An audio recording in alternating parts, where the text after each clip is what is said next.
दोस्तों नमस्कार, स्वागत है आप सभी का एजुकेशन मंत्रा में। दोस्तों इस वीडियो में हम बात करने वाले हैं कि बीएड छात्रों की वापसी किस प्रकार से संभव है और सिर्फ इसका एक ही हल बचा हुआ है।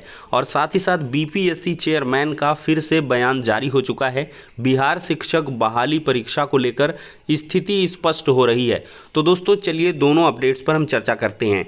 सबसे पहले दोस्तों हम देखेंगे कि बीएड छात्रों की वापसी क्या संभव है। तो इसका जवाब यस है कि हाँ, बीएड छात्रों की वापसी प्राथमिक विद्यालयों में ऐच्छिक सहायक अध्यापक बनने के लिए संभव है, लेकिन इसका रास्ता सिर्फ एक ही बचता है और वो रास्ता गवर्नमेंट के पास है। सरकार अगर चाहे तो अध्यादेश ला करके इसमें जो है, देखिए अध्यादेश जो ऑर्डिनेंस लाया भी जाएगा वो कोई ऐसा वैसा नहीं, इसमें आरटीई एक्ट में संशोधन करना होगा।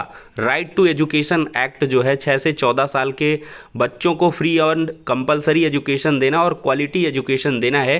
तो वहाँ पर बीएड को with in 2 year of their appointment या कैसे भी करके कि बीएड को अपॉइंटमेंट ना भी दें, बीएड को अपीयर कराएं, जैसे पहले हुआ करता था विशिष्ट बीटीसी। तो बीएड को अपीयर करा लें एग्ज़ाम में और जो उसमें पास आउट हो जाएं तो उनको 6 महीने का ब्रिज कोर्स कराया जाए, जिसमें 3 महीने की वो टीचिंग करेंगे गवर्नमेंट प्राइमरी स्कूल्स में और 3 महीने में डायट में उनका प्रशिक्षण होगा और फिर एक एग्ज़ाम होगा, उसको क्लियर करेंगे तब जाकर के उनकी अपॉइंटमेंट होती थी। ऐसा प्रोविज़न पहले रखा गया था। तो इस प्रकार के कुछ मॉडिफिकेशन लाए जा सकते हैं।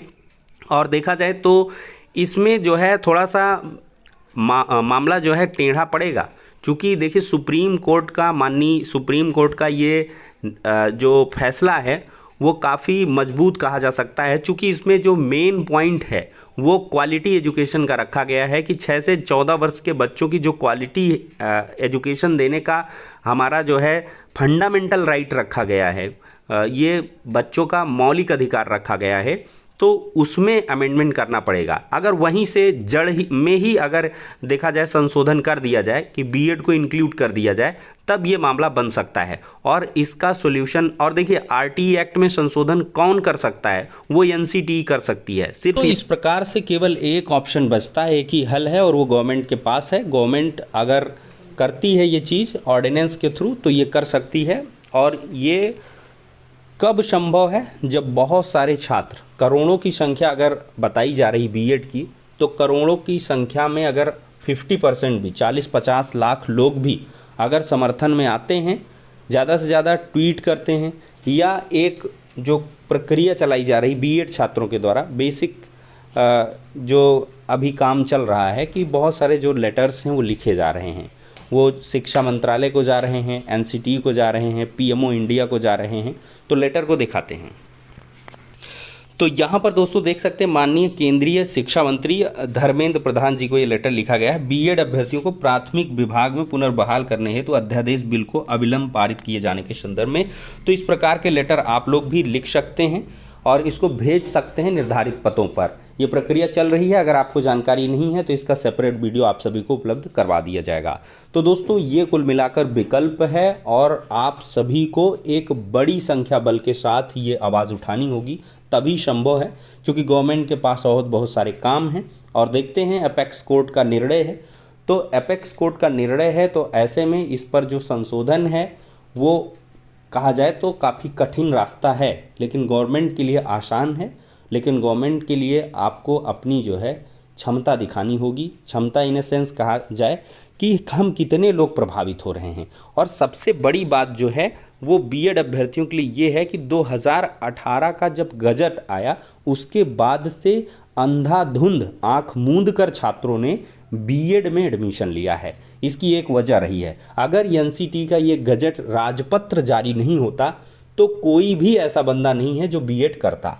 क्योंकि वो बीएड क्यों करता, अगर उसको भाई टीजीटी में जाना होता, पीजीटी में जाना होता या बीईओ करना होता, भाई बीईओ कितनी वैकेंसी आती है, 200, 250, 150, 60 वैकेंसी आएगी। टीजीटी में वैकेंसी सब्जेक्ट वाइज डिवाइड रहती हैं और एडेड जूनियर में तो बीटीसी वाले हैं ही, 6 to 8 में तो हैं ही, और बाकी देखा जाए तो प्राइमरी में प्रमोशन के थ्रू बीटीसी वाले ही जाएंगे। वहाँ पर जब भर्ती में सेलेक्ट ही नहीं होंगे बीएड वाले तो कहाँ से क्या होगा।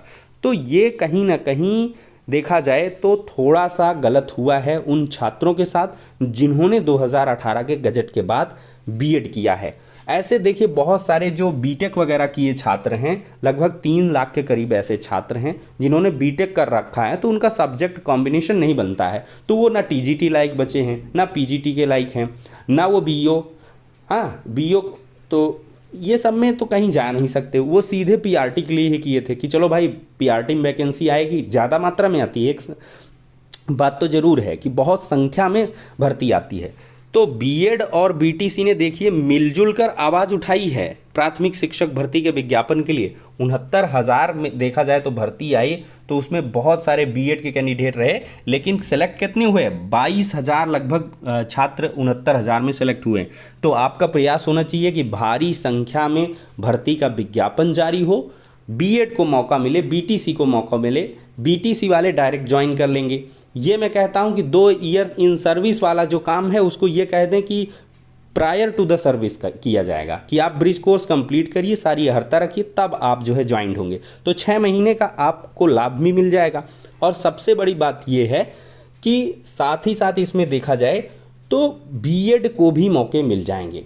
बीएड के छात्र जो असंतोषजनक स्थिति रहती है कि वैकेंसी बहुत कम आती है, तो उनको भी मौका मिल जाएगा, ठीक है। और 6 to 8 वाली जो बात है एडेड जूनियर में, उसमें दोनों को मौका मिलता है, तो ये कहीं से भी उतना ज़्यादा गलत नहीं होगा। हाँ, मैं एक चीज़ ये कहूँगा कि 2018 के गजट के बाद से सुप्रीम कोर्ट के आर्डर आने तक जिन्होंने बीएड कर लिया है, तो उनको कंसीडर कर लिया जाए इन फ्यूचर की वैकेंसी में। बाकी सभी को जो पहले के हैं उनको हटा दिया जाए, बाद के हैं उनको भी हटा दिया जाए, क्योंकि ये गलती सरकार की है, कहीं ना कहीं गजट की गलती है। अगर गजट में कुछ गलतियां हुई हैं, सुप्रीम कोर्ट ने उनको पॉइंट आउट किया है, तो उन गलतियों को सुधार करके इस टाइम के बीच जिन्होंने बीएड किया है उनको भी अगर लाभ दे दिया जाता है तो बहुत ज़्यादा संख्या भी नहीं होगी, और जो ये माहौल है वो बंद हो जाएगा, कोई किसी के साथ अन्याय नहीं होगा। 2018 के बाद आपने अगर बीटीसी किया है तो सिर्फ और सिर्फ प्राइमरी में आपको जॉब चाहिए थी, तभी आपने बीटीसी किया है।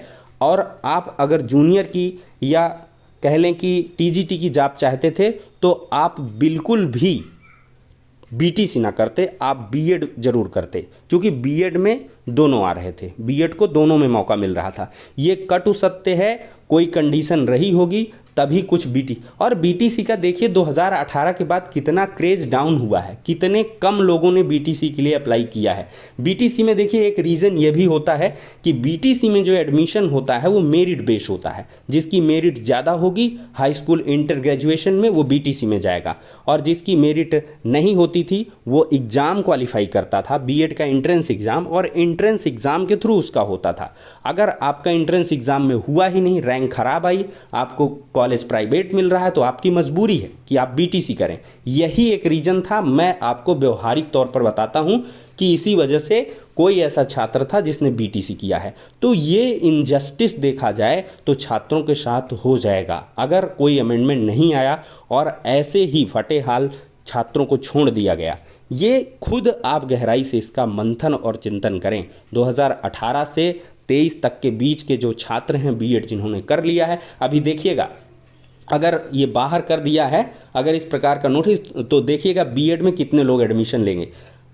देखिएगा सीधे से बीटीसी जैसे हालात आ जाएंगे कि 2 से 3 बार चाहे 4 बार राउंड में काउंसलिंग कर लें, कोई करने वाला यहाँ पे दिखाई नहीं देगा। जिसको भाई हायर एजुकेशन में जाना है, टीजीटी वगैरह में, जिसके पास पोटेंशियल है, सही बात पूछूं तो जिसके पास पोटेंशियल है, जो क्षमता रखता है कि हाँ मैं कंपटीशन फाइट करके निकाल ले जाऊंगा, कम वैकेंसी में भी मेरा हो जाएगा, वही करेगा, अन्यथा कोई नहीं करेगा, सब प्राइमरी में दौड़ के आएंगे। और अगर ब्लॉक कर देता है तो फिर मजबूरी है कि मेरिट भी नहीं है आपकी, और एंट्रेंस के थ्रू आपके पास एक ही ऑप्शन बचता है कि आप बीएड करें। ये बहुत ही मैंने सटीक तरीके से व्यवहारिक चीज़ रखी है। इसमें बीटीसी के भी छात्रों को परेशानी नहीं होनी चाहिए, ना बीएड वालों को। और सबसे बड़ी बात ये है दोस्तों कि यहाँ पर जो वैकेंसी है वो आनी चाहिए, वैकेंसी ही नहीं आ रही है। और बेसिक एजुकेशन के जो हालात हैं वो उतने सही नहीं हैं। माननीय बेसिक शिक्षा मंत्री जी लगातार छात्र शिक्षक अनुपात को मेंटेन्ड बता रहे हैं, शिक्षा मित्रों को इंक्लूड कर ले रहे हैं, तो वैकेंसी ही नहीं आएगी तो क्या बीएड क्या बीटीसी, क्या मौका क्या नहीं मौका।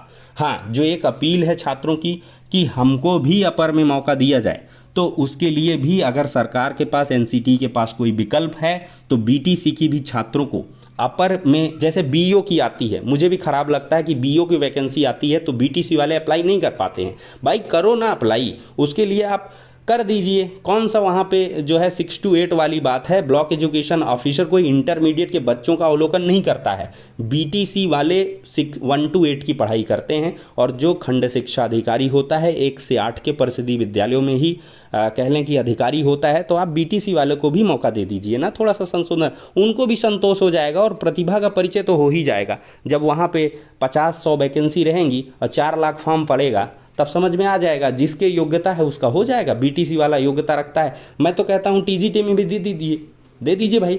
अगर उसके पास मैथ का बढ़िया नॉलेज है तो वो अपना ले पाएगा, साइंस उसको आती है तो साइंस में ले पाएगा।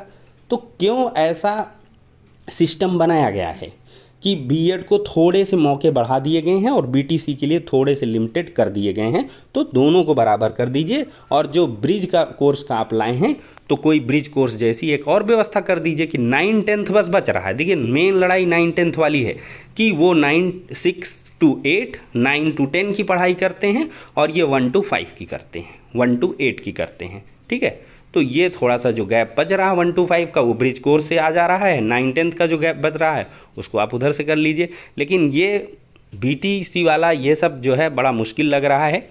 देखते हैं सरकार क्या कुछ करती है। बाकी आप लोग अपना लड़ते भिड़ते रहिए, आराम से अपना एंजॉय करते रहिए।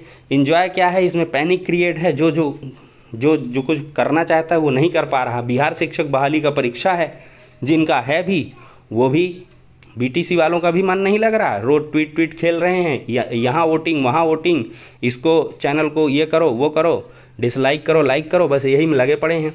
और जो बीएड वाले हैं वो तो बेचारे बाहर हैं ही, वो भी कुछ नहीं कर पा रहे हैं। तो ये देखा जाए तो 2 बिल्लियों की लड़ाई है, वही वाली कहानी आप समझ सकते हैं। कहना यहाँ पर मुनासिब नहीं है। तो कुल मिलाकर समझिए चीज़ों को। और यहाँ पर बिहार के देखा जाए तो चेयरमैन जो हैं बीपीएससी के, उन्होंने एक बयान जारी किया है। देखिए इस बयान का मतलब यही है, holding TRE on time and disqualification of some candidates are 2 different things. उन्होंने साफ तौर पर कहा है कि टीआरई एग्ज़ाम को रोक लेना और कुछ बच्चों का डिसक्वालीफाई होना, ये दोनों डिफरेंट थिंग्स हैं। while the former is so far unaffected by the recent order of the Honorable Supreme Court, the same cannot be said for the latter. Candidates should be realistic in making assumptions in their best interest. तो मतलब कि आपको exam देने में कोई समस्या नहीं है, आप एग्ज़ाम दीजिए, हम एग्ज़ाम लेंगे और जो जैसा बाद में ऑर्डर आएगा उसके हिसाब से करेंगे। इनके कहने का ठीक ये निचोड़ है। इन्होंने अपने वैकेंसी में, अपने विज्ञापन में माननीय सुप्रीम कोर्ट में अंडरगोइंग एसएलपी का कोई भी जिक्र नहीं किया था। ये भी एक मुद्दा बनेगा और देखिएगा बिहार शिक्षक बहाली फंसेगी, इसी मुद्दे पर फंस जाएगी और ये भी समझ लीजिए कोर्ट कचहरी के बीच घिस जाएगी भर्ती। इसमें भी अब होना नहीं है, चूँकि इसमें है नहीं मामला, एक बार जाएगा सुप्रीम कोर्ट में क्लियरेंस के लिए, चूँकि माननीय सुप्रीम कोर्ट ने पूरी तरीके से स्थितियों को स्पष्ट नहीं किया है कि जो भर्तियां हो चुकी हैं या जो हो रही हैं उनका क्या होगा। इस तरह में 69,000 भी चपेटे में है और वो भी बहुत जल्द जाएगी, आपको सब दिखेगा। कोर्ट में बहुत ज़्यादा केस अब जाने वाले हैं, तो इसमें गजट का आना बहुत ज़रूरी है। गजट आएगा तभी एक संशोधित गजट जो आएगा एनसीटी का, वो मायने रखेगा। अब उसमें क्या कुछ होता है वो आपके भविष्य को तय करेगा, लेकिन भविष्य तय हो इसके पहले आपको प्रयास करने चाहिए। ठीक है दोस्तों, फिलहाल के लिए ये हो गया इंपॉर्टेंट वीडियो। और बीपीएससी का जो भी एग्ज़ाम देना चाहते हैं तो अपीयर हों। भाई आपका क्या नुकसान होगा, सिर्फ आर्थिक व्यय होगा, इससे ज़्यादा कुछ नहीं होगा। एक एक्सपीरियंस होल्ड होगा, बाद में जो होगा देखा जाएगा। जो सीटेट का एग्ज़ाम है पेपर 1 का, वो सब लोग दें जब तक आपको रोका ना जाए, जब तक रोक ना दिया जाए, बैरियर ना लगा दिया जाए, तब तक आप रुके नहीं। आपको न कोर्ट कचहरी मालूम है, न आप चेयरमैन साहब की स्टेटमेंट पढ़ रहे हैं, ना कुछ कर रहे हैं। आपको रोका नहीं गया, आपका एडमिट कार्ड जारी हुआ, आप जाके एग्ज़ाम दीजिए। फिलहाल के लिए ये हो गया पूरा सॉल्यूशन। नेक्स्ट वीडियो में मिलते हैं।